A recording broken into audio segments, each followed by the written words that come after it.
जनस्वास्थ्य दक्षता समिती अंतर्गत जनस्वास्थ्य अभियान 2026 विविध शाळांना पुरस्कार देऊन गौरवण्यात आलं। शाहू स्मारक येथे पार पडलेल्या या कार्यक्रमामध्ये शैक्षणिक सामाजिक क्षेत्रातील मान्यवर उपस्थित होते।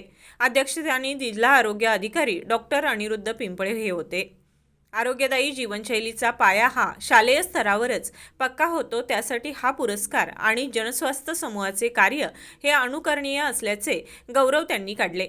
आदर्श प्रशालेचे मुख्याध्यापक आदर्श पाटील यांनी सर्वांचं स्वागत करत या पुरस्काराने विद्यार्थी शिक्षकांनी पालकांना एक प्रेरणा मिळत असल्याचं नमूद केलं। यावेळी दीपक देवालपूरकर, राहुल पवार, शिक्षणाधिकारी सुवर्णा सावंत यांनीही प्रोत्साहनपर मनोगत व्यक्त केली।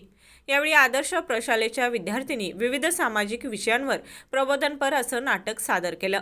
यावेळी पुरस्कार देऊन गौरवलेल्या शाळा अशा सम Lohia high school, eastern pattern high school, Nanasaheb Gadre high school, Karveer प्रशाला, विक्रमनगर ग्रामीण विभाग, कुमार भवन शेळोली, तालुका भुदरगड, वडगाव विद्यालय, ज्युनियर कॉलेज वडगाव, तालुका हातकणंगले यांसह आदर्श शिक्षक सरदार सोनबा पाटील, जवाहरनगर हायस्कूल, जवाहरनगर, संजीवनी संतोष फराकटे, भाई माधवराव बागल प्रशाला, कसबा बावडा, यशवंती राजेंद्र जाधव गर्ल्स हायस्कूल, युवराज वसंतराव शिगावकर गारगोटी हायस्कूल आणि समर्थ कनिष्ठ महाविद्यालय गारगोटी, दत्तात्रय पुंडलिक वरगावकर, कैलासवासी ज्ञानू धोंडी पाटील हायस्कूल भुये अशा पद्धतीनं पुरस्कार वितरण सोहळा पार पडला।